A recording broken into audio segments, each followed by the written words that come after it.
Italy, it's pronounced Nice. Welcome back to Bizarre Podcast Dogs Must Die. My name is Grant. You can call him Chip. And today we are talking about JoJo's Bizarre Adventure Golden Wind for the 69th time. Well, JoJo's as a whole for the 69th time. But yes. And it's to talk about the two nastiest boys having won the biggest, longest fights in JoJo.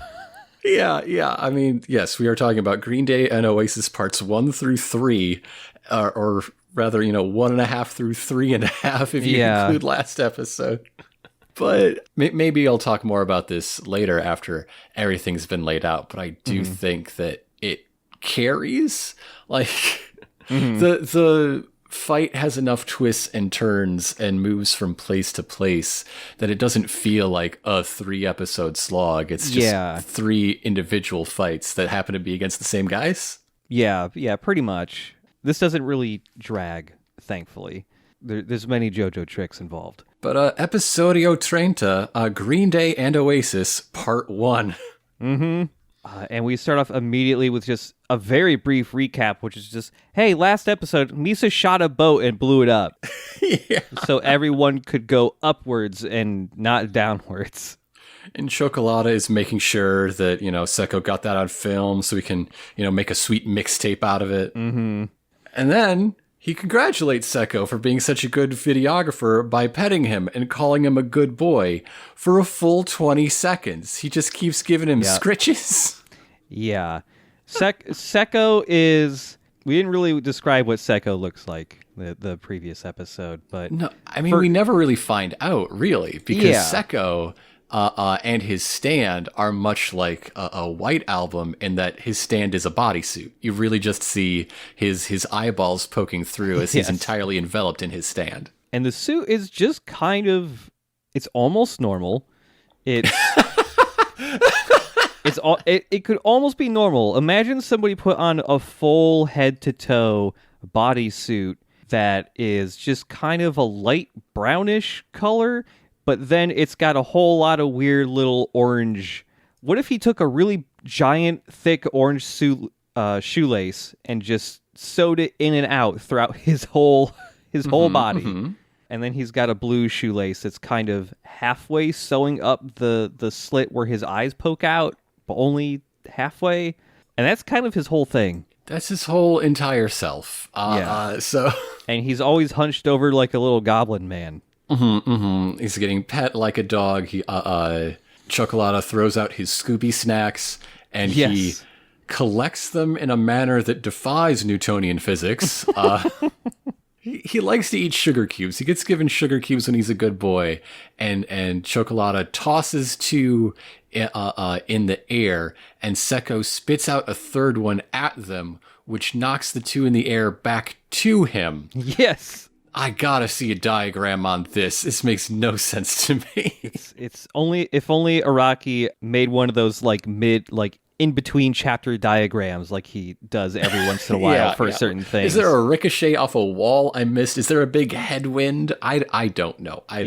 Yeah. But the whole relationship between the two of them that really kicks off this episode, establishing it is, hey, Araki read another magazine article and this one was on puppy play. So that is now an element in the canon. Yep. The final shot before we go into the OP, which is just like, it just hard cuts from rapid fire head scratches to this is our pose before we murder people, which is a pretty standard pose for Chocolata, but Seko is like a hunting dog, like pointing almost, but man, he's got his ass way up in the air. Yeah, he is very arching defined. That back. Oh my goodness. Oh man. So that brings us the respite of the OP. Bucciarati is gigantic, looking down into the gem of Mr. President to see that, hey, Giorno, Narancha, you all right down there? And Giorno is giving the status report that fungal infection is not dismemberment, so I can't do shit, actually. Yeah. So, yeah, Narancha's just kind of out.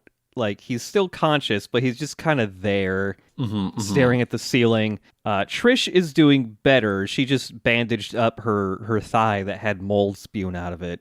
And Giorno is, like, yeah, the one best off. He's just fine. Even though we have lost 2 members of the crew, Trish still gets 1 scene per 3 episodes. Yes. And she's using it up right at the start today. Man, it is a shame Trish does not get used more because she's great. I almost feel that's why Part 6 is the way it is. We're going to talk a lot about it later, but once Seko starts using his stand, this could be a redo of the babyface fight where you have 2 stands facing off each other that work in similar but just dissonant enough ways something interesting could happen, you know? Yeah, absolutely. Doesn't happen. She's not who fights this guy. Yeah.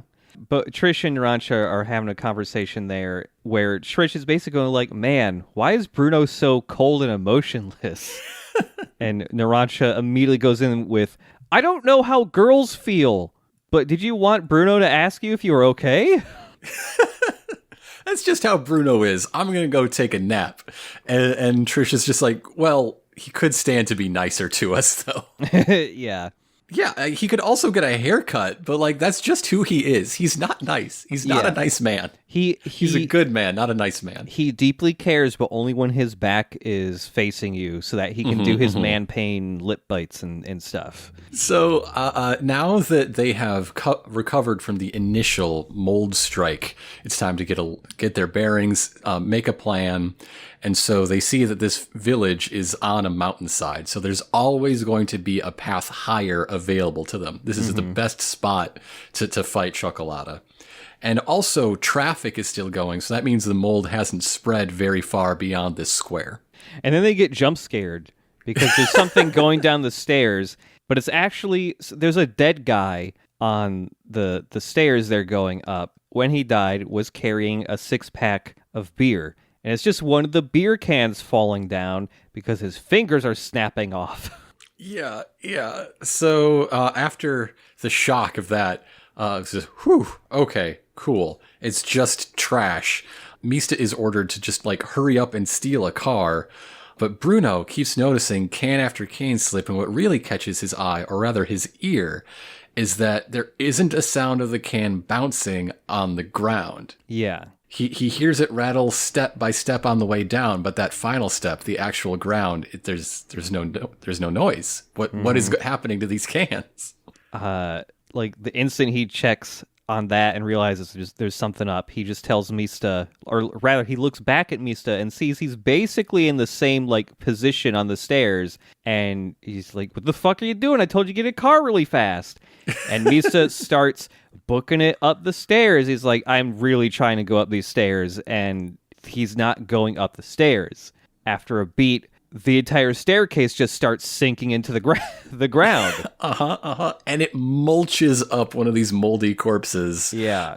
Like your worst escalator nightmare basically is happening. Yeah. And so they try to jump up the staircase onto the level above that it used to go to, but now that it's sinking, not so much.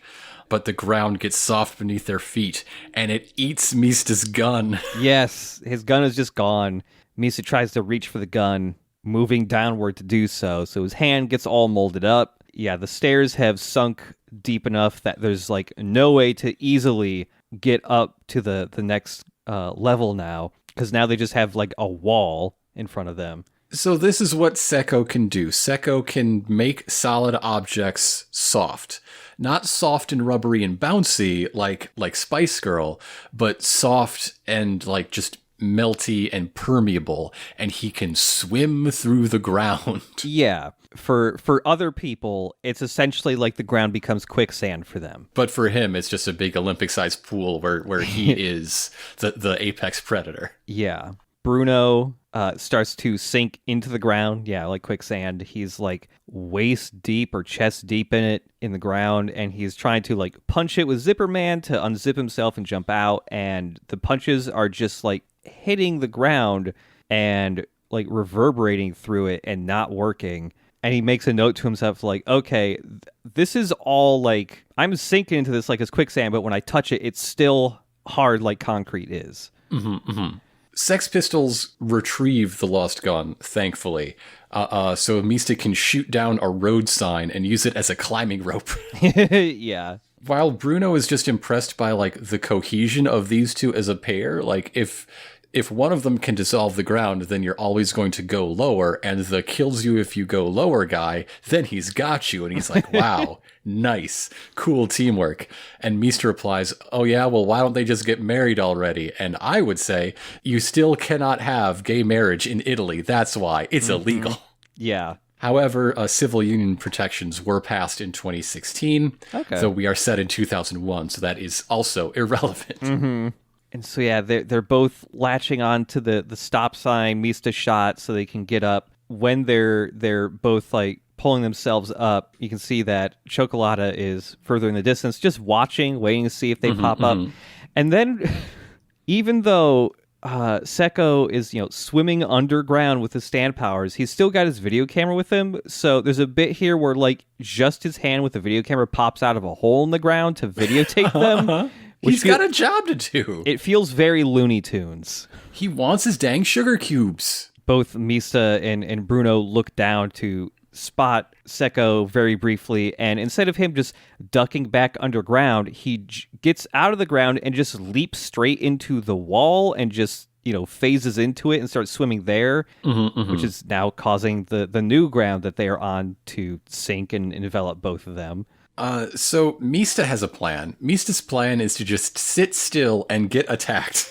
Yeah, and so because if Seko gets close enough, then the ground will be soft enough that his bullets can pass through it and shooting him as if you're shooting someone just beneath the surface of water. Not ideal, but possible. Yeah, Mista lets himself get grabbed, and Seko is extremely exposed, like point blank range. So Mista fires off a couple bullets, and in slow motion, you can see Seko, who both hands are being used to grab Mista, deflects the bullets by that sugar cube trick he did earlier. Yeah. It's important. He's a good spitter. Like, his actual skill is spitting. Yeah, he spits things at extremely high velocity to the point where he can deflect bullets by doing so. It keeps coming up. He keeps spitting this whole thing. Yeah, it's one of those stand users you get every once in a while where they have their own superpower they use in conjunction with their actual superpower. Somehow less ridiculous than Chocolata's, which we'll get to eventually. Yeah. So Mista's bullets are again diverted into his own body. Whoopsie. And so Seko dives below just before Sex Pistols can, redirect them again to hit him. But this has all happened after, they've climbed up on that pole. They're on the upper level. And so Bruno's just like, hey, we got to get out of here. Good luck, guys. So he sets the turtle down on the car that they are here to steal and runs away. Yes. He runs back. He dives down over where the staircase used to be, now that it's fully melted away. He falls down, which is when Seko pops out of the wall to intercept him.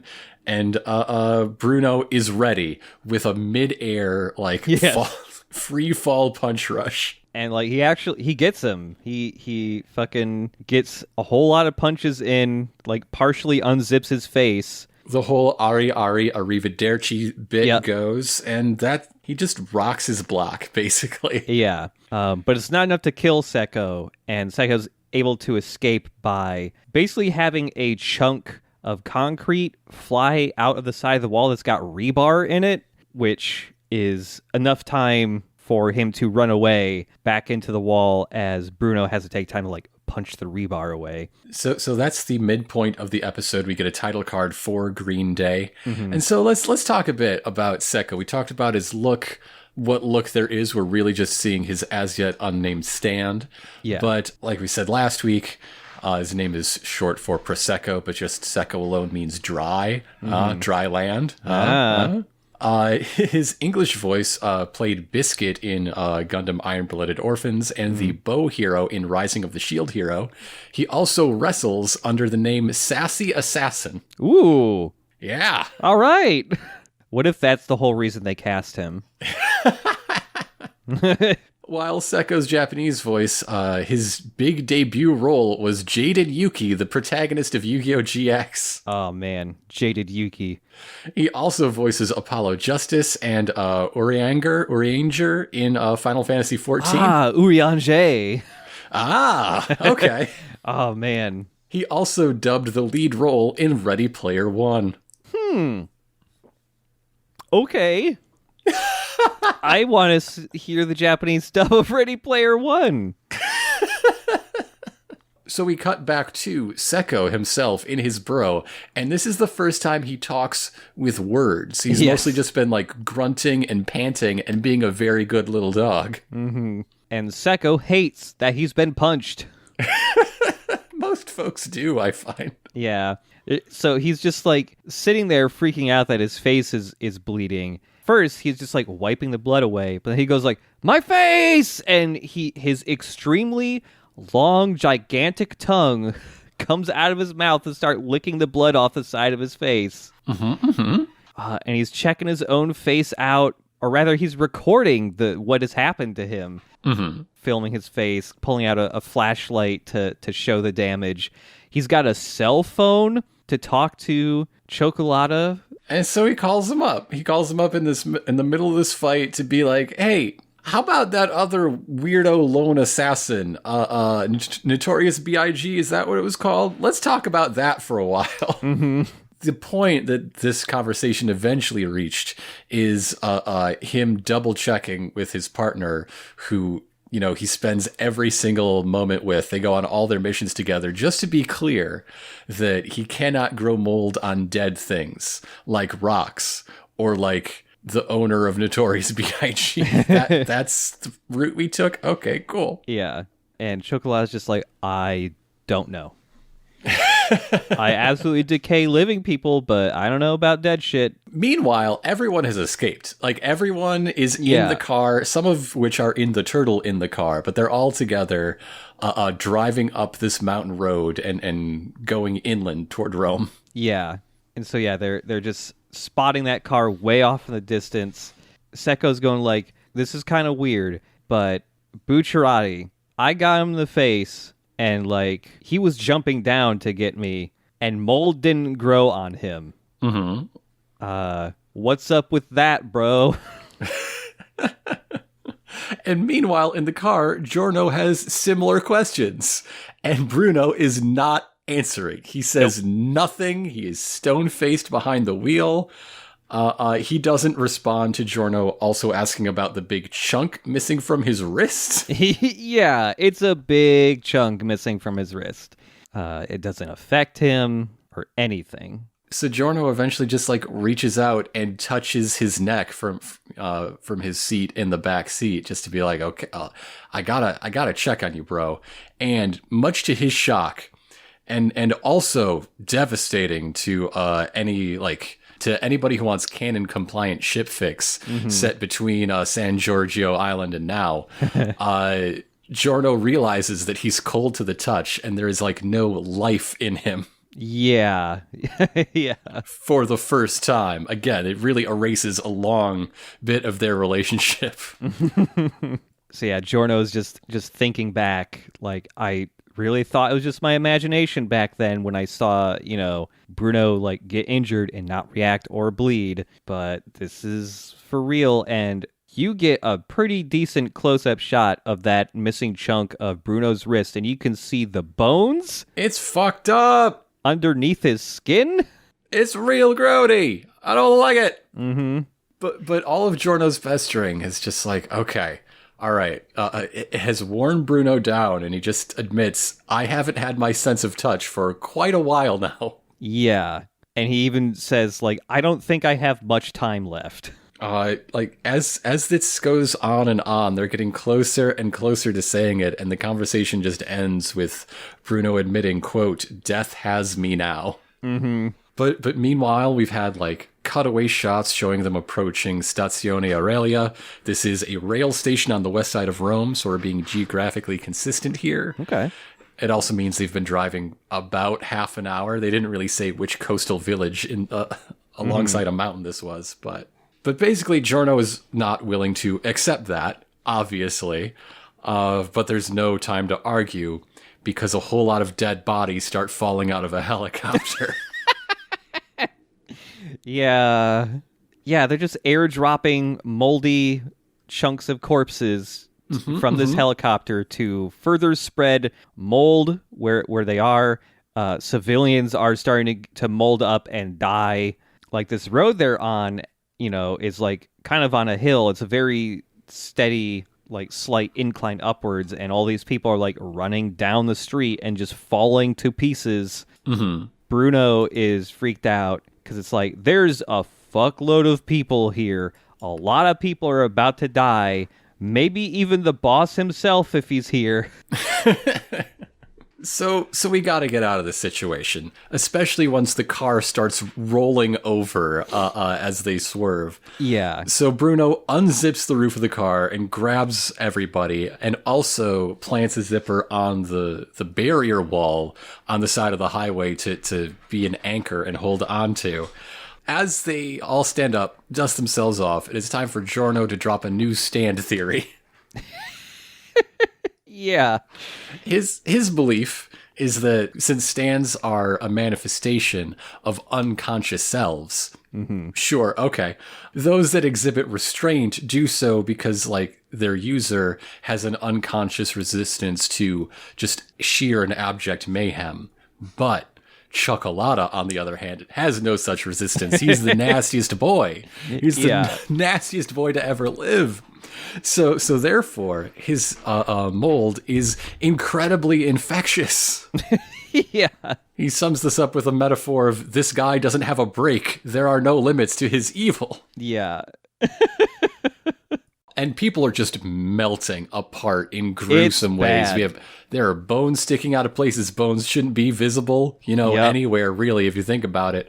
A narrator-voiced bystander loses his daughter, and then he runs down the hill to where his doctor lives, and he just melts. Yep. It's bad. Everyone, this is a highly populated place. Everyone's fucked. People are dissolving into mold behind the wheel, so there's just all these traffic collisions and fires starting. Yeah, there's two people, two neighbors on, the second floor of the this building that they both come out to lean out their windows to see what's happening, and as they lean down a little bit, both of them just fall to pieces. So yeah, everybody is very worried about the risk of Chocolata killing not only 3 million people, but also the guy they're here to meet. Yeah. And so now they can't advance forward towards the Colosseum because, if they even get slightly close to it, that guy's gonna fucking die. So, hey, new plan. Shoot down the fucking helicopter, Mista. Just shoot it down. Just shoot it down, with a handgun, with a small revolver. You're going to shoot down a helicopter. You've played a video game in 2008, right? Come on, just do it. Yeah. The year of the helicopter. Very nostalgic. And so Misa fires off a full salvo, and they all get deflected because Sekko is just hanging out in there too. And he leaps out of the helicopter, goes underground. So they're split up again here. And now Chocolata decides that it's time to go interrupt that rendezvous. Who told him? Were they all just talking really loud? How did he hear them over the helicopter blades? Hacker man hacked. He fucked up his hack, and it got on their cell phone too. Oh, nuts. Oh, damn it, nuts. Hacker man. He hacked too hard. Yeah.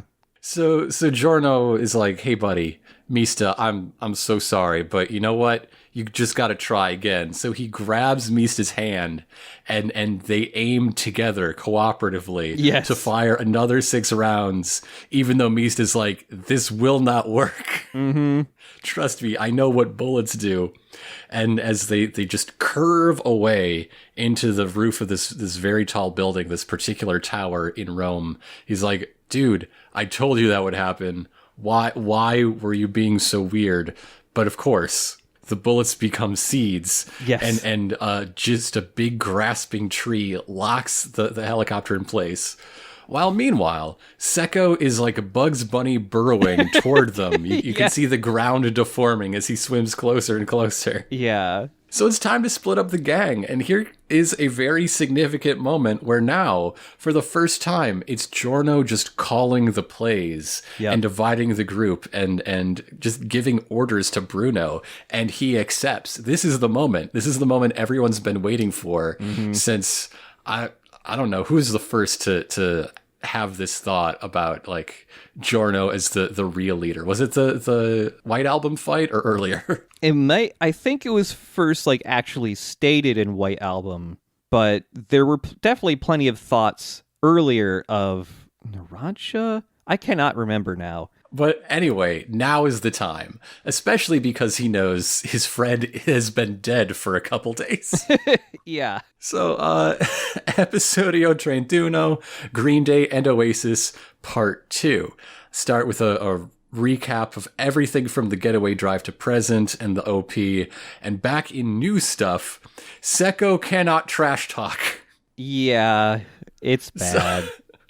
So the division here that was called out by Giorno was that he and Mista are going to go high and Bruno is going to stay low because he is, of course, immune. It's a good play. He's going to keep facing off against Sekko while the 2 living members go high to stop the mold at the source and fight Chocolata. So yeah, down on the ground, Sekko is calling him a son of a something, and he says... just some rhyming words and some words that start with B, and until eventually Bruno just gets sick of it and says the word you're looking for is bitch. And yeah, just really flatly. Sekko hates to be corrected. He doesn't take this well. Sekko gets pissed off at this and he's like, oh yeah, I have to record video of this. And so he reaches into his skin-tight suit, which somehow has a pocket in it, and pulls out the video camera. And Bruno's just like, wow, this guy's just fucking turning his back to me. I'm just going to punch him in the skull right the fuck now. And as Zipperman's punch comes out, Bruno gets kicked in the jaw very hard because Sekko, it turns out, is ridiculously fast because he's using the ground. Yeah. So what he's doing is he is softening the surface of the ground in such a way that it's like a springboard, like a trampoline surface. Yeah. And so he's elbow pounding the ground in order to get more speed and power in his punches as they rebound up into Bruno. Yeah. So this punch rush technique is overwhelming Sticky Fingers' defenses. Yeah. Eventually, a couple punches get past Sticky Fingers, and, they get Bruno in the gut. He falls over, and Bruno's only able to escape because he's basically up against a railing, and so he just unzips the chunk of concrete he's on, so he falls underneath the railing and further down below. He falls off the highway down to the surface level streets. Yeah. And now as Sekko stands above him and looks down, and also part of Bruno's one shoulder has melted. Yes. As he looks down, he finally announces the name of his stand, Oasis, or Sanctuary in the localization. That's pretty good, actually. Good. I like Sanctuary. Yeah. Because, we're following the meaning of the word instead of, I don't know, what else would it be? A melty ground suit, if we're going for the very direct description. Yeah. Mr. Melty. That's my stand. Oh, Mr. I kind of would like Mr. Melty. But no, like Sanctuary, it's his place of safety. Yeah, it's all right. Yeah. At this point, when this is being written, Oasis had just dropped their album Be Here Now, the overproduced and overlonged one that people say killed Britpop as a movement. Oh, wow. Okay. Yeah. I did not know that history. The Gallaghers really disagree about this one and pretty much everything else. So, So while Bruno has reached a new low elevation-wise, Mista and Giorno have reached the rooftop, where that tree is growing and clutching that helicopter. Chocolata has just been monologuing the whole time. The whole time. He's a talkative fella. And Giorno says, hey, go climb that tree. And Mista says, no, I will shoot him from here. Chocolata still, just in the pilot seat of the helicopter. He's a little freaked out, very pissed off, and he's trying to, rock the helicopter back and forth to get free of the tree. Mista fires off, 5 shots at the cockpit. He notices, oh shit, Chocolata isn't in there anymore. Yeah, all the Sex Pistols are bouncing around looking for the guy they're here to shoot. And they don't find him. They don't know where he went. Yeah. They leave their bullets, impacting somewhere and then just start searching as, a little search party of little guys. And that's when number 2 and number 3 are cut in half. Yeah. So, of course, Mista just erupts into blood. Yeah, it's not good.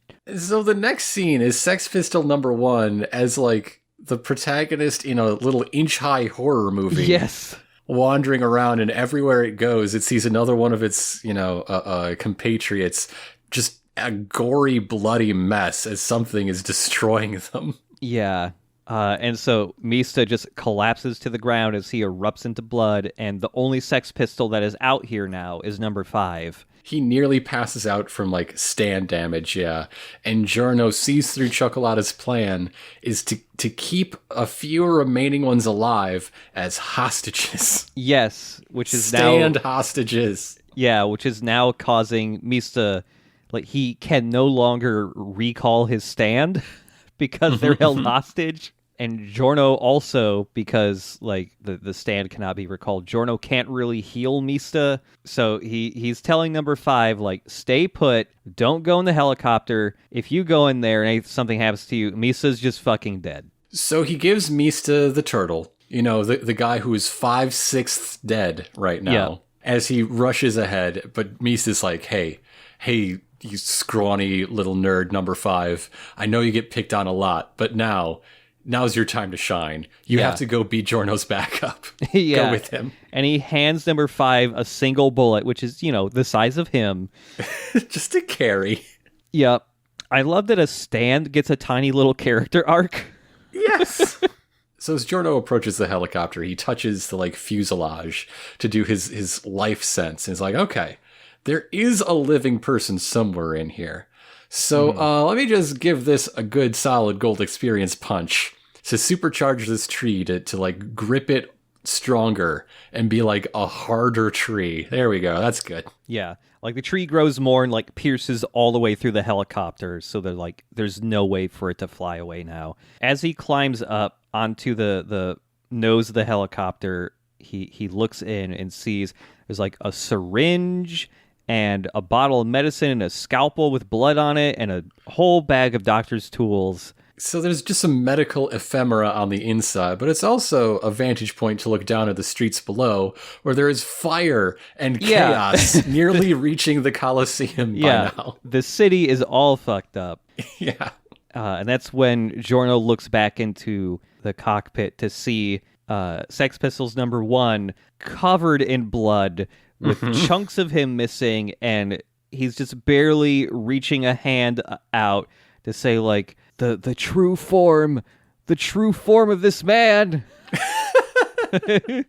And this is when Giorno's reaching a hand out trying to get Sex Pistols 1 here to crawl onto his hand, but they get interrupted because Chocolata's there mostly. He's mostly there.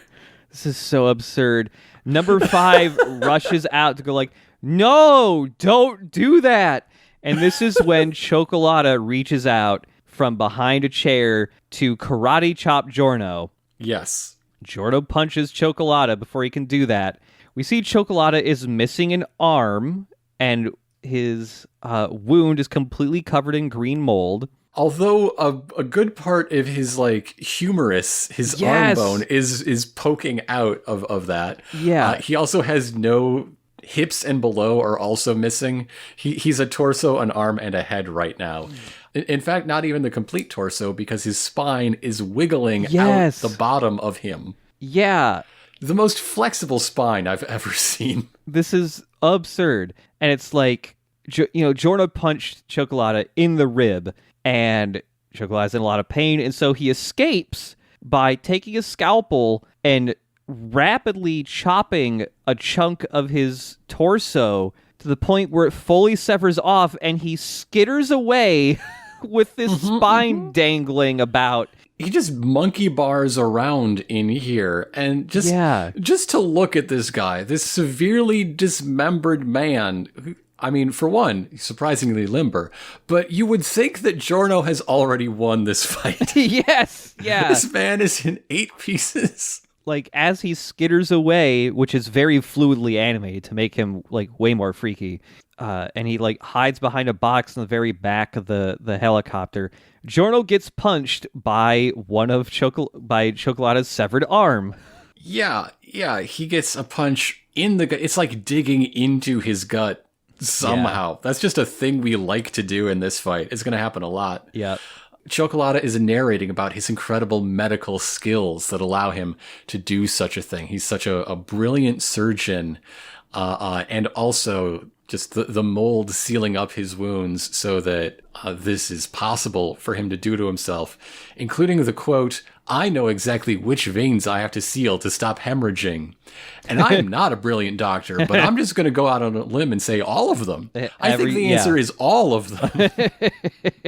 The arteries, too, just to be safe. Yeah. The arm, the severed arm, which he still has control over because it is also sealed up with the mold on the wound, is pushing Giorno out of the helicopter. Yeah. And trying to force him to go downwards so he gets covered in mold. Also, by the way, when Chocolata is monologuing, he's thrashing his spine around like a rattlesnake. Almost. So he's not only the world's most devious and talented surgeon, he also does a lot of yoga. What a really flexible spine he's got. So as Giorno is just clinging on with one hand to the broken window frame out of the front of the helicopter, he's being pushed backwards and downwards. Mold is growing on his hair, and it's the mid-episode title card. It's Oasis's turn. There it is. There's the big brown suit. Yeah. And so Chocolata is still talking. He's talking about his theory of happiness and that there are 2 great sources of the greatest joy. And the first is when hope bursts through despair. And his example is wow, when you were coming here, when you grabbed my helicopter and you came after me, boy, I thought I was dead. But now I know that you're dead. And that makes me really happy. He talks about this enough that I have to assume the second greatest joy is, talking about the first greatest joy. Yeah. Chocolate is also slowly approaching Giorno as he's monologuing here. And Giorno just goes in for a kick. Just kick Chocolata in the face. But you know who else has legs? Chocolata! And they aren't even attached to him. They just come out of nowhere. And he even shouts did you forget I have legs? This would be a fun stand ability, but it how are your nerve impulses going to your motor functions if this is not your stand ability? Yeah. Is your mold psychic? Is that how we're going to explain this? Sealing each part with mold lets this happen? If his limbs and all the severed body pieces were completely covered in the mold, then I could see him puppeting his stand to puppet his limbs. Maybe that's still what he's doing? Why not just puppet all the dead people? Yeah. And then you have Enya Part 2, really, is what you have there. Yeah. Giorno, you've got to suck up his stand. Yeah. You've got to inhale Green Day. Eat his stand. Yeah, after Giorno gets kicked here, dangling by one leg out off the side of the cockpit here, Chocolata and all of his various limbs combine like Voltron to become a man again. Yes. The way they show this is the screen goes black, and then there are bright green neon stitches. And then the whole world fades in, and you see that, those are his stitches that he sutured himself together in an instant. Yeah. Clothes, too. He's also a master tailor. So yeah, Chocolata's ability, I'm reminded of, did you ever watch Akadama Drive or see anything about it? No. Okay, fairly recent show about like cyberpunk neon heists, and all the characters are criminals who are the absolute pinnacle of what they do, and what they do is their name. So like the one named Doctor, she's great at poisons and like killing people and even resurrecting people. And I think there are points where she even chops herself to bits and then sutures herself together for fun and profit. Okay, I just looked this up. This looks like something I need to watch. It is very obviously from the character designer of the Danganronpa series. Oh, shit. Okay. Yes. Chocolate is all stitched up and whole again. He goes in for a big punch rush on Giorno and just launches him off of the helicopter. Because this is the second great happiness, inflicting despair on those who deserve it. Mm-hmm. So this launches Giorno out of the helicopter, falling to the streets below, and they're like, hell yeah, this dude is so dead. Yeah. And that's when number 5 uses his bullet to shoot Giorno through the hand. Yes. And because everyone is such a good team player, everyone knows what's going to happen here. Giorno uses the bullet and his trajectory and his going through his hand to make an entirely new tree branch from the nose of the helicopter to him. So he's got a straight line to run across to Chocolata. It holds him right at like the height of his arc from which he was flung. Yeah. Number 5, very happy with himself with this move, saving his friend so he can save his best friend Mista, and encourages Giorno by saying, quote, beat the poopy out of him. Yeah. I love number 5 so much. Yeah. Chocolata's not out of this fight. There is a blonde mafioso rushing toward him with fire in his eyes, but he has all the powers of a helicopter. Yes. So he cranks the engines up and pitches it forward so that this like gangway is also pitched down into danger, the danger zone of my mold's gonna get you. Mm-hmm. And so the mold starts to grow on the branch, and it just crumbles away like so many people's bodies have earlier, and it can no longer support the weight of a person. So Giorno's running, and he can't reach safety. He starts to fall. He's getting covered in mold, but he kicks something upward during his fall, and there's, of course, the signature noise. Mm-hmm. So... okay. Here's the explanation. Uh-huh. So when a tree falls apart, that means it's dead, not alive. Mm-hmm. So it's a dead thing. Yeah. So that dead branch chunk, which is what he kicked, it's not a branch anymore. It's the bullet that it was before it became a branch. Yes. And so Giorno kicked it up into the twirling blades, which redirected it back down, obviously. And on the way back down, it finishes its transmutation back into the original bullet. And so it shoots Chocolata right through the back of the head and out of his mouth. Yes. Obviously. My only problem with this is the aim. The aim feels like I don't understand how you got this perfect. And the solution is right there. The solution is number 5 was waiting for the alley-oop. Yes. Just why isn't that in here? I know. That's the same thing I thought when I watched this the first time. It's like, okay, he kicked it into the blades to deflect it, but it's like, there's a guy whose whole thing is that right here. Right here. And it's like, if Part 5 was already kind of in on the first plan, which was like kicking the bullet to make the branch, they should have just had ultimate teamwork going. And it's like, we both knew this was our JoJo's trick the whole time. Just that tiny, like, it would have been 2 panels. And if it's not in the book, you could just You're adapting it. You can fix it. Do it. No one's going to care. No one's going to care if you add that insert shot of one more little yeehaw kick. People would have love that shit. I love it. People would have been excited to have the yeehaw added. But, this is, of course, the big turnabout moment where Giorno takes the upper hand. And he's like, oh, yeah, So you told me the two things that you think make people happy? Well, you're wrong, because I just destroyed you, and it doesn't make me happy at all. Yeah. Quote, I'm the one who's been winning this whole time. I'm not owned. So all mold stops growing everywhere. And number 5 gets to celebrate, and he's talking about how, okay, now let's get down to business, saving all of my friends and Mista. But Giorno's not so sure. Yeah. Giorno thinks this fight isn't over, and so he yells over at Cioccolata's apparent corpse to say, hey, Dick, stop pretending to be dead. Yeah.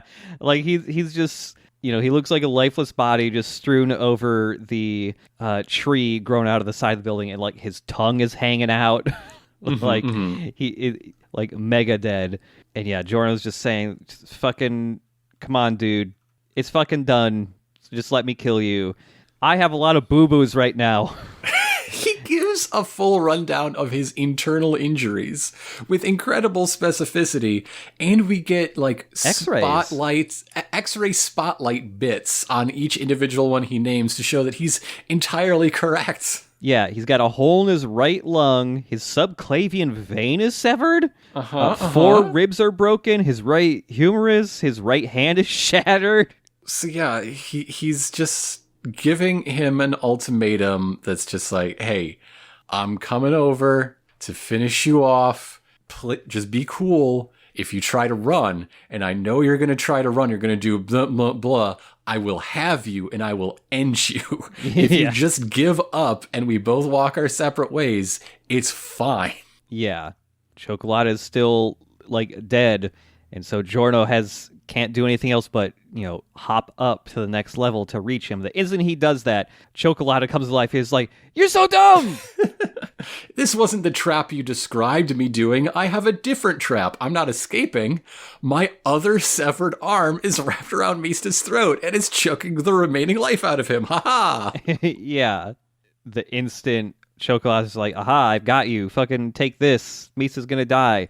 His head explodes. Yeah. Yeah. So. This was all Giorno's plan, obviously. Yes, obviously. So somewhere in that fight, Cioccolata got a little bit of shrapnel in the head. And that got turned into a tiny little bug egg. And slowly but steadily, that bug egg has become a larva and a pupa and then a giant beetle that explodes Cioccolata's skull with the force of its sheer size at its emergence. Yeah. So it's like, okay, it's just an extra step to, like, the bullet turns into a tree, turns back into a bullet to shoot you, and then it turns back into a small thing in your head, and then gets big in your head. But the fact that it turns into a bug and not just like, I have a tree grow out of your head and kill you. It's the specificity of, I had a baby larva grow into a full big bug in your head to kill you. I do want to mention that I misspoke when I said that, Cioccolata's severed arm was squeezing Mista's throat. I mean, I guess I could have been more specific. Its fingers have dug into the skin of Mista's throat. Dio style. Yeah, this Dio is how style. Dio would feed. Yeah. Cioccolata's not a vampire. He's just doing it, coincidentally. Yeah, he's just a twisted metal clown. Yeah. A bug has grown and exploded out of Cioccolata's skull. Cioccolata's still alive, by the way. He just has a massive head wound. Gallons and gallons of blood spewing out. He won't be alive for long, to be fair. Yeah. And Cioccolata is just saying, like, hey, you said if I stayed still, you wouldn't do anything to me. I'm staying still. And Giorno's response is basically, I lied, asshole. Yeah. The subs for the Japanese version is just like, such niceties don't exist for people like you. I'm the murder JoJo. Get the memo. Come on. Yeah. And so Giorno goes in for a very fluidly animated, big-time punch rush. Record setting. This is even longer than Dan of Steel got. It just goes and goes and goes. I can't remember. So this is extremely long in the manga. If I remember correctly, it's like 5 pages long or something like that. It feels like it's 5 pages long because it just goes and goes, and then they switch angles, and it goes and goes and goes, and then again and again, and eventually, Chocolata is punched like a fucking meteor down into the back of a trash compacting like garbage truck, and he gets a little squeeze with a sign that says, his body is on the way to the incinerator. Yeah. And that's finally the end of Chocolata as Mista starts to regain consciousness here. Meanwhile, Seko has been chasing Bruno around the lower streets. And now he's like, wait a minute. I gotta call Chocolata for some advice. I gotta tell him what's what. And the call doesn't go through. There's no one there to pick it up. Mm-hmm. But he does notice that he has 2 voicemails that have been left recently, so he's got to check his messages. Yeah. The first message that he hears posthumously, he doesn't know Chocolata's dead, but he's about to find out. The first is a promise of up to 5 sugar cubes if he kills Bruno real good. Mm-hmm. Man, the animation on Seko here, when he's like constantly like elated to have a voicemail from his best buddy in the whole world, and then like learning about getting a lot of sugar cubes. 5 hearts emerge from nowhere. He has the biggest grin we've ever seen. His eyes go huge. He's animated like a dopey character that's getting tricked by Bugs Bunny or something, where it's just like, And it ends with Chocolata sharing some like real affection for Seko, like actually caring about him, while Seko seems to just really mostly care about sugar cubes. But and scritches behind the ears, he loves those. Taking a nap in the sunny spot, the simple things. That's what Seko's into. Mm-hmm. But he hangs up and just continues this search because Bruno has been running away to try to get some distance, pull Seko away from the fight and from the people who are already dying several other ways in the meantime. But he doesn't seem to notice that as he stops to like look over his shoulder by this lamppost, that the ground is softening around his feet and Seko is right next to him. Another thing he doesn't notice is in the Colosseum far away now, a dark figure in a wheelchair is watching them with binoculars and a certain unique haircut. And that's the end. That's the end of the episode. Yep. So this big tower that we've been fighting above and upon is an actual landmark in Rome, not too far from the Colosseum at all. Okay. It is the Torre... Oh, that's an L. Torre delle Milizie, traditionally called the place where Nero watched Rome burn, except that is not true in several different ways. Number 1, the tower would not be built for like 1,200 years after that. Okay. Number 2, Nero was likely not in Rome during the Great Fire. Yeah, that leads us into the final episode for today. Green Day and Oasis, Part 3.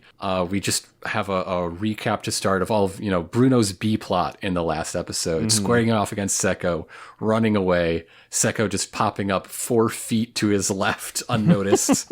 And then after the OP plays, there are ambulance sirens that catch Seko's attention because, wait a minute, if people are recovering, if people are effectively getting a medical attention and, the EMTs aren't bursting into mold, wait a minute, where's all the mold? Oh shit, Chocolata's dead. This sucks. So he checks his second voicemail. The first voicemail he got was when the helicopter was grabbed, but before Giorno and Mista had reached the rooftop to start entering the helicopter. Yeah. This one, conversely, was left after Chocolata had been shot through the back of the head. Yeah. But before that bullet became a giant beetle. Yeah. So, this means every word he's saying is while he's playing dead.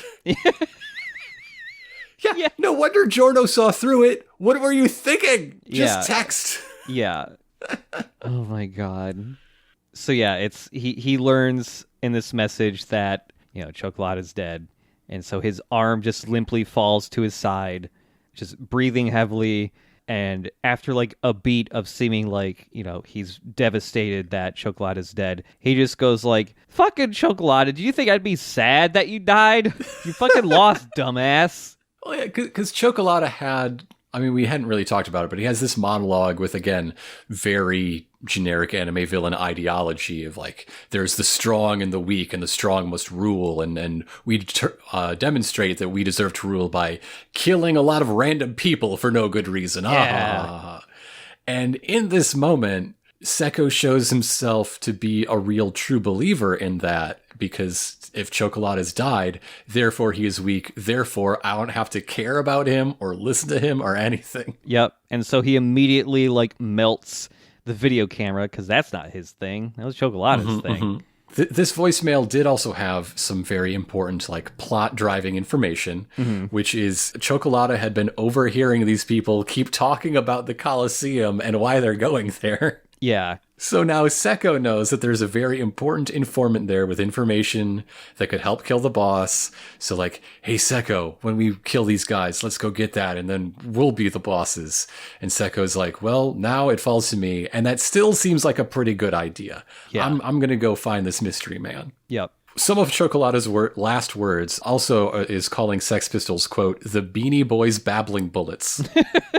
Yeah. Those are the ones he learned all his information from. Number 6, bad at OPSEC, turns out. Yeah. And so as Seko runs off towards the Colosseum, Bruno, who's, his ankles are still sunk into the ground so he can't move too good, snaps off a chunk of a pole nearby and throws it like a fucking spear at Seko. And it misses, and it lodges into like a little sculpture or whatever nearby. Some sort of pylon by Seko's head. As he's such a crouchy, goblin-y guy, his only way to run is Naruto running. He's very leaned forward. Yep. And so like I also do love him just shouting that the dead Chocolate can kiss his ass while he continues to jut out that very shapely posterior. Yeah. Maybe he has a bad butt, but it's really accentuated by Oasis. Maybe there's some padding in the stand. But yeah, there's a pole next to his head that could have just pierced him. Bruno, I expected better for you. What's that? It's zipped wide open, and so it's going to zip closed and chop his head off like giant zipper scissors? Hell yes. This kicks ass. It's so cool. Yeah, zipped down, like almost all the way down. So yeah, it's half the pipe is stuck in the pylon, and the other half is like at a 90-degree angle, getting ready just to clamp on this fucker's head. Oh, it's so cool. Love that zipper man. But Seko is still very, very fast enough to just kick this pylon away from him, and all the ground around it is softened, so it's just like shoosh, as if it's being kicked through nothing or on a surface of ice or something. Yeah. Now the zipper guillotine pole has Bruno in its sights. Yeah, so Sticky Fingers punches that pylon, and Bruno tries to just kind of duck under it, and it still gets him a little bit. And by a little bit, I mean it like cuts an 1.5 inch deep gash into his throat. Good thing he's already dead. But this whole maneuver has left the pole sticking straight up out of the ground. Yeah. From whence it came, I suppose. That's how most signposts work. Yeah. Seko has submerged himself in order to come up from below, so Bruno jumps on that pole and then gives a little zipper on a bevel partway down so that it falls, and that bevel slice has led to it having a very sharp spear point. And he's forcing down into Seko with the weight of his body. Yeah. Nearly spears Seko through the face, but instead he gets punched into a window. Because Seko's still really fast. Yeah.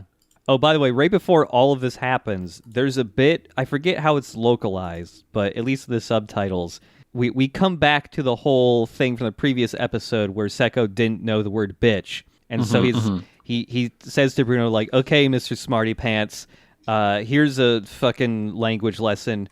Ever thought about how Colosseum sounds like Kill-o-seum. Just a little thing to learn before I kill you. In the dub, it switched to mausoleum, and that's where I'm going to send you. Okay, yeah. Kill-o-seum. I like the subtitle better on that because he sounds dumber. Yeah, yes. I guess sometimes you can fix something too much, you know? Mm-hmm. He's not supposed to have good wordplay. Come on. Yeah. Bruno gets punched into that window. But yeah, Sekko's just standing there taunting him and going like, yeah, you're pretty smart. Also, your body's weird. You got like a big ass shard of glass in your back, and that doesn't seem to be an issue for you. Yeah, you are riddled with glass, and yet there's not a drop of blood. You know, along with mold doesn't grow on him. He's piecing it together that Bruno is literally a dead man walking. Yeah. But Sekko is distracted because there is light glinting off of a pair of binoculars in one of the archways of the Colosseum. And Sekko also has incredibly good vision. Yes. He sees this light and is like, that must be binoculars. I think I also saw a prosthetic leg, and like, I didn't. I'm the viewer and I didn't. What are you talking about? Yeah. Like, yeah, he's distracted by that and saying out loud what he's seeing. And then he turns to Bruno, who is now like kneeling behind a big chunk of glass from the window that he was just punched into. Sekko just goes, I'm going to find out what's weird about your body, basically. At least in the fucking subtitles, which I always think is very funny. Goes in for a punch, and that big shard of glass that Bruno was holding was disguising the fact that he had put a zipper on the ground. And so as the punch gets near him, he just slips underground. Boops the zipper away, and Sekko's like, hey man, you're stealing my thing. This is my shit. Yeah. Just like popping underground is my shit. This is so rude of you. Haven't you heard of niche protection? God. So Bruno is just subterranean running. He zips himself one stride ahead and then places another zipper to go another stride ahead. Yep. Going through underground toward the Colosseum to find this mysterious hacker man. Sekko's just like, okay, well, I'm way better at this and faster than you, so thanks for helping me, I guess. He just swan dives down into the street and swims after him, following through like the noise that Bruno is making. And Bruno can even hear like the swimming that Sekko's doing. So each one knows where the other is and how Sekko is gaining on him more and more, because hearing is so important underground, and like sound travels so much farther and so much louder through a solid medium after all when you're submerged in it, I guess. Yeah. So Sekko bursts out and is like, I hear you. I know, I'm going to get you into this cavern, where he finds not Bruno Bucciarati, but instead some broken water pipes that are clanging against each other in a sound sort of like Bruno's zippers yes. clanging. Yeah. Ooh, audio decoy. Gotcha. Ooh, gotcha. So yeah, Sekko is trying to suss out where Bruno is, thinking, okay, I hear another sound like 20 meters away, but maybe he's staying perfectly still to try and trick me again. And so he pops his head out from underground again. And begins to eat dirt. Yep, he eats a lot of dirt. And it's time for another spit trick.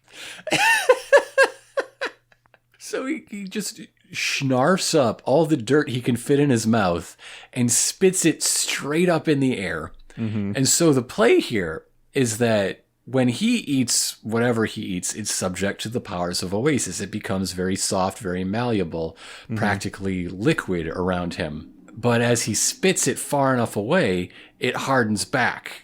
Yeah. And in the shape in which, it's ejected from his mouth, it hardens into rock hard spikes of rock. Yeah. And they fall down through the softened earth as gravity accelerated rock spears to cover a wide variety of area in order to flush out Bruno Bucciarati. Yeah. And it's a plan. It's a plan. And it kind of starts to work because...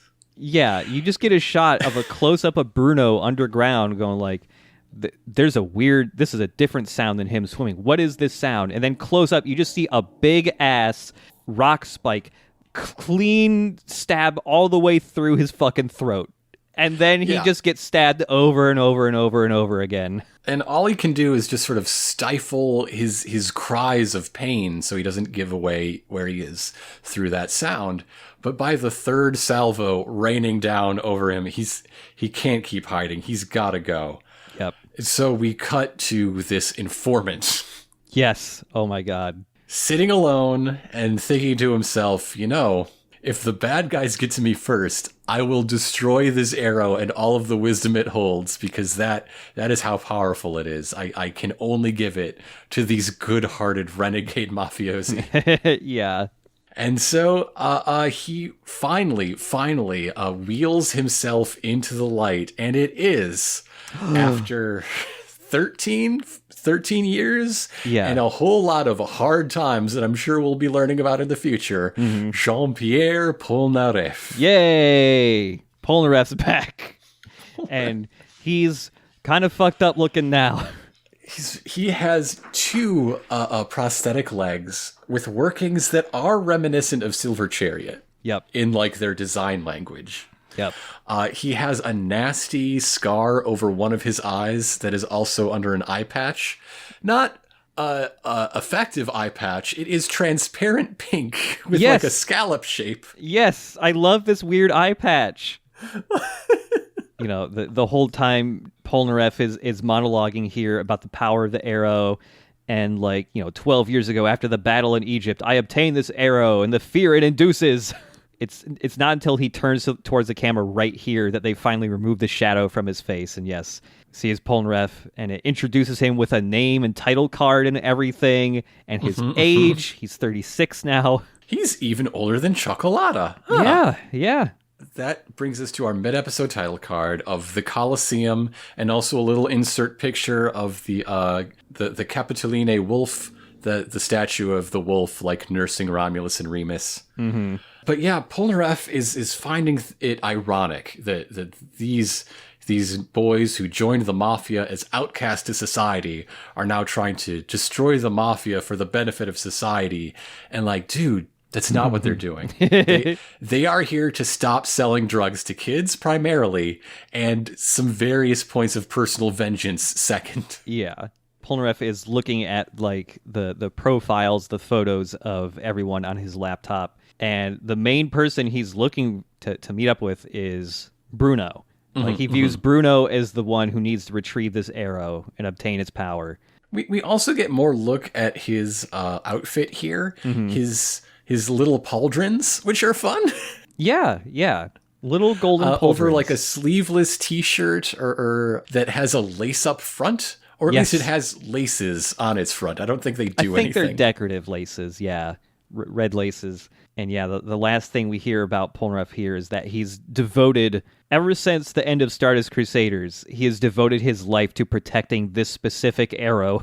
This three-lobed bug arrow. Yeah. It is nice to see a little cameo of all the Part 3 crew looking toward the sunset away from the viewer. That's nice. Yeah, I like that. Maybe it's them getting set up for the big Polaroid. Oh, maybe, yeah. The landscape looks the same, at least. I don't know. But there's still a fight going on, and so Bruno is rushing away from his hiding spot, revealing his position, and again, Secco moves a lot faster than him. So Bruno surfaces, and he zips a lamppost into dozens of pieces that then collapse in on themselves, splashing down into the street, bonking around Secco and cutting off his advance. Yeah. This is also when Bruno notices that his body is melting. Yeah. So I also want to point out the shot when all the lamppost pieces are falling into the groundwater or whatever, and we're he's poisoning the groundwater. Yes. Yeah, and we see a really cool cross section kind of underground as well as the above ground. And the ground is very wavy, almost like ocean waves. I just think that shot looks really cool. But while Bruno is focusing on his flesh melting on his face and hands, this moment's hesitation lets Secco do a big splash. so that everything on the surface of the street comes down below with him. So Bruno included, of course, but like cars and trash and all sorts of junk. Mm-hmm. This is all done with a bunch of pans and spins around still frames. Yes. And so as Seko throws out a big punch, is getting close to Bruno, Bruno pulls out sticky fingers and punches a car. Mm-hmm, mm-hmm. He punches it in the tire so hard that the tire explodes. Yeah. Which, as we've talked about, I mean, the way sound works underground in this fight is it's super amplified. So between the jet of air and the sound, I'm not sure which one we're really blaming for this. Mm-hmm. It does something to puncture and just totally destroy Seko's eardrums, both of them simultaneously. Yeah. And Bruno's whole rationale is like, I'm fine to do this because I'm melting. I'm already dead. I don't feel much. So rupturing my eardrums will be fine. So now Seko cannot follow him by sound because Seko has been deafened. Mm-hmm. But he's just like, what sound? I don't need, what you think that's going to matter? I know right where you are. So he lets out a big kick, but this kick sends his leg above the surface where it is run over by a car and flattened, and it looks gross. Yeah, it's got tread marks all over it. Yeah. So he pops out disoriented, and he nearly gets run over 3 times. He scrambles onto the curb, up onto the sidewalk, where a poster of a lady frightens him, and then a very cute dog frightens him even more.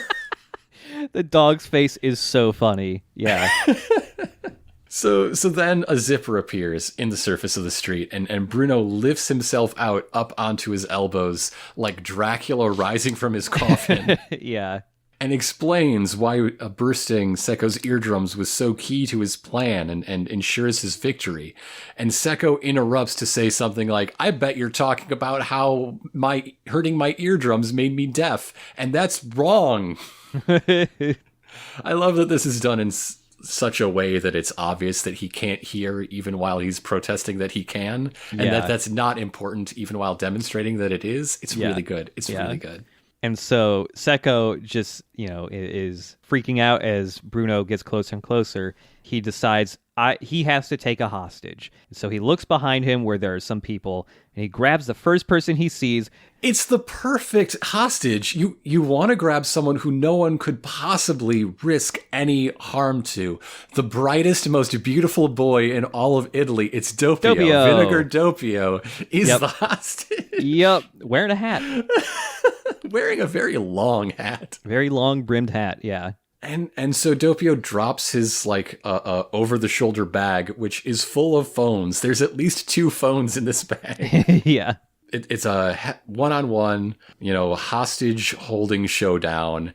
And Seko's talking about how doesn't matter what happens to his ears, he's won this fight all the same, and you're gonna let me go or else the kid gets it. And he also sinks his fingers into Doppio's neck. Yeah, kind of like melting his neck a bit. So yeah, flesh melting isn't just a Bruno thing. That's just part of what Oasis can do. So this makes more sense to me than whatever the hell Chocolata was doing to Mista. Yeah. At one point, Seko slaps Doppio, and there's a flash of green eyes. Like, oh fuck. Mm-hmm. Are you sure? Are you sure you want to do that? Yep. Bruno just keeps advancing, even though Seko here is threatening to kill Doppio here. Quote, I'll kill this sweet child. Everyone knows Doppio is a sweet child. Yep. And so Sticky Fingers comes out and does a Josuke and punches both the hostage and the hostage taker clean through. Mm-hmm, mm-hmm.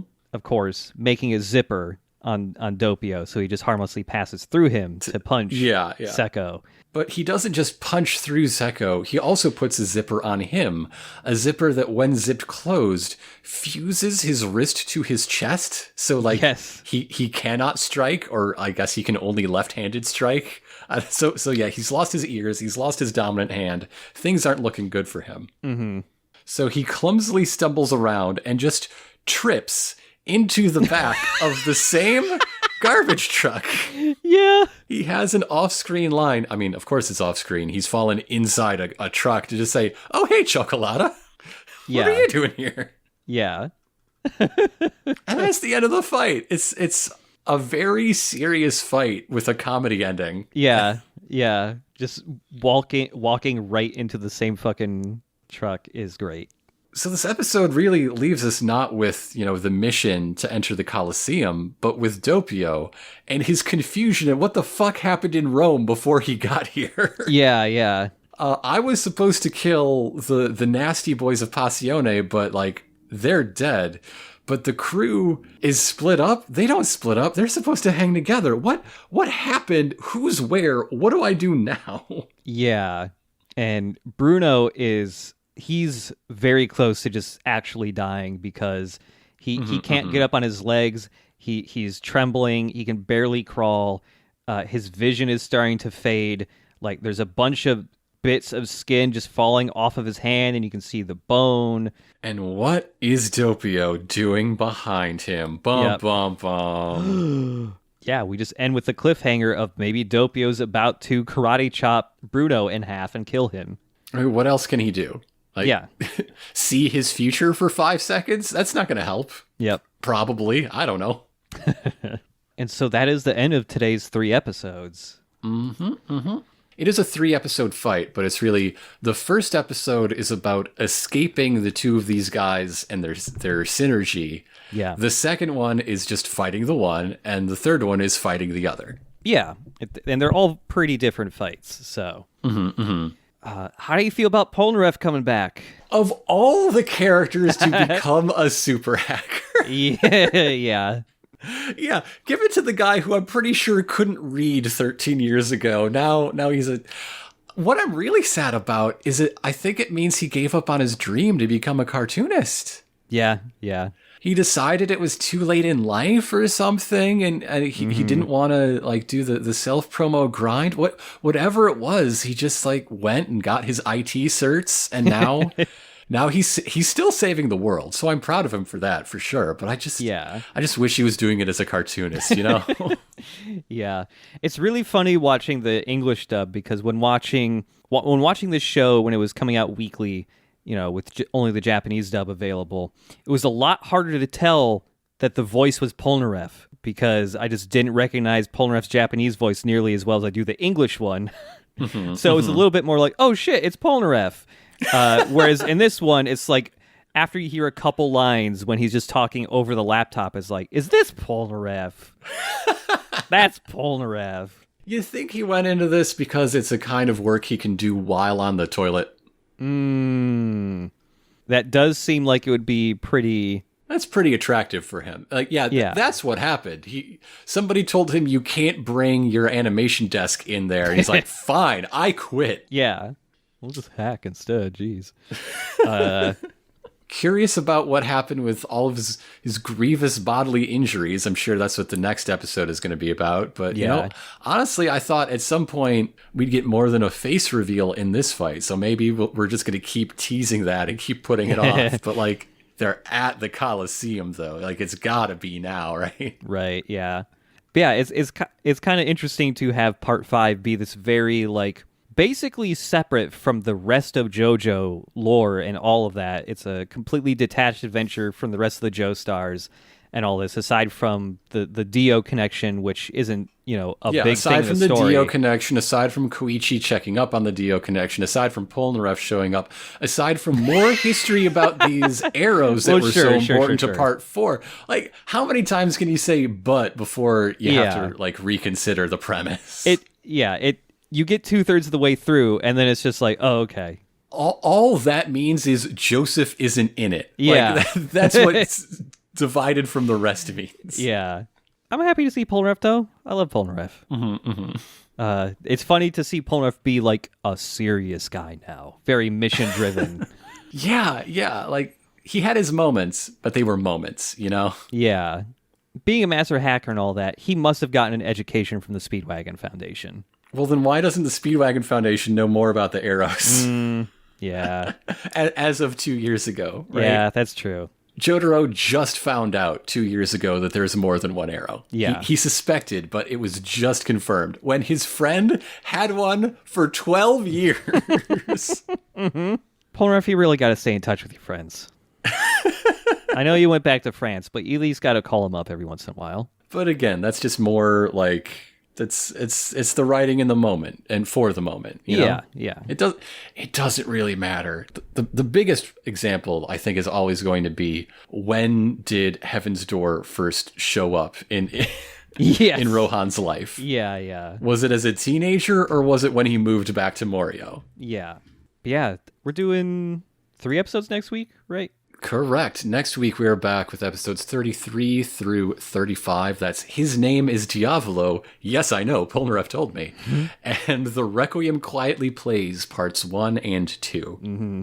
Very excited for these next 3 episodes. They're pretty wild. Very excited to see more. Bruno's dead. Bruno's dead, and it's on the table. Yep. Vindication, Bruno was a zombie all along. Yeah. So that feels nice, but also, like, if anybody's going to die and just be like, no, I'm still going, it's Bruno Bucciarati. The man is unstoppable. Yeah. He'll just be a ghost. He'll be a stand ghost, like his dad. Eventually, his meat is going to give up. Like, he won't be able to do it with his meat. It's literally melting and falling off of him. Yeah. So... And I'm excited to see, like, what that means. Like, are we going to keep it a secret from Mista and Narancia as much as we can?